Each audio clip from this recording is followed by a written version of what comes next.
Hello. So today I am going to make this quick video just discussing the BlueSkyPlan report functionality. And one of the questions that comes up fairly often is how do we read the report, in particular the IPR? What is going on? What do we? How much IPR do we do at each stage, and so on and so forth.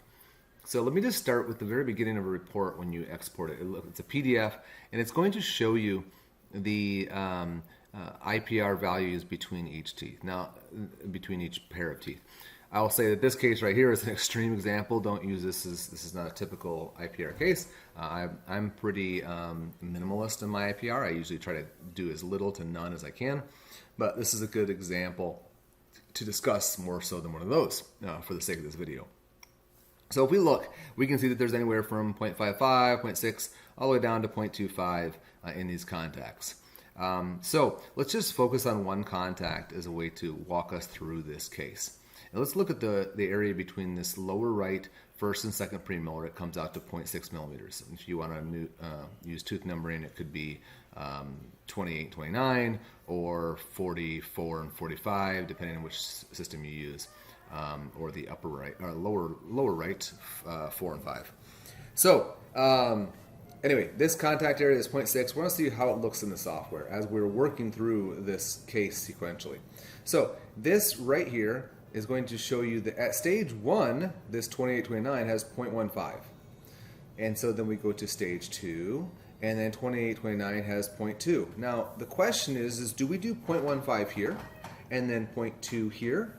Well, let's fast forward to the very end of the case, go to the very last tray, and we will see that 2829 has 0.6. Of course, on this stage 19, we're not going to be doing an additional 0.6 because that would be already, that first and last alone would be exceeding the 0.6 that is done here.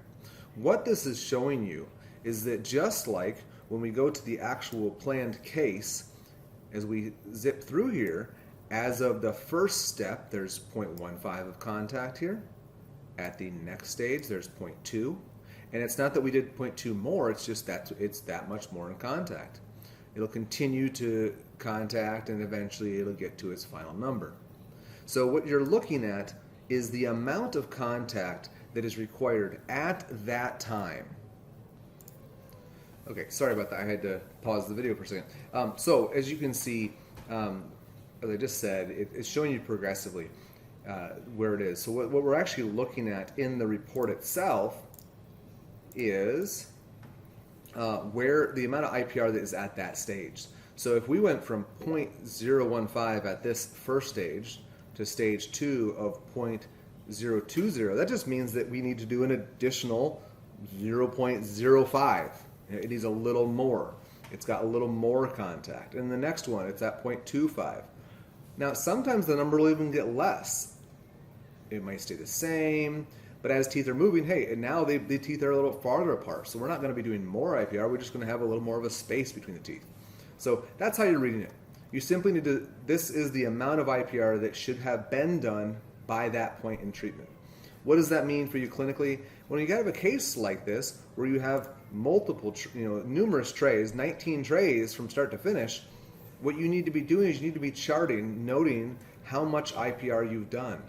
Now, I will sometimes, and I should say quite often, in a case like this 0.3, I'm probably going to try to do most of it at the very beginning, not just what is required by stage 1's requested IPR. It says 0.1 right there, or it doesn't say anything between 19 and 20. And I'm probably going to go ahead and just do it right off the bat at the beginning of treatment if I can. And I always underdo it. I will say that. I always do 0.05 to 0.1 less than the software recommends, simply because I don't want to have any open spaces. And I'm going to rely on the plastic to stretch a little more to accommodate that. But as I'm working, as I'm seeing patients periodically, I'll take floss and I'll see if I can get floss to the contacts. And if I can't, and I know that tooth still needs to move, then I might just run a strip through there real lightly to get another 0.05 to 0.1. But my point being is I always underdo it, but I also tend to front load. I tend to do most of the IPR up front as much as I can. When you have really crowded teeth, it's tricky to how do you know how much to get in a carie like this. So you might have to wait, but at the same time, they're maybe never going to line up perfectly. You can't wait till the very end to do it. You got to do it at some point to allow for that movement to take place.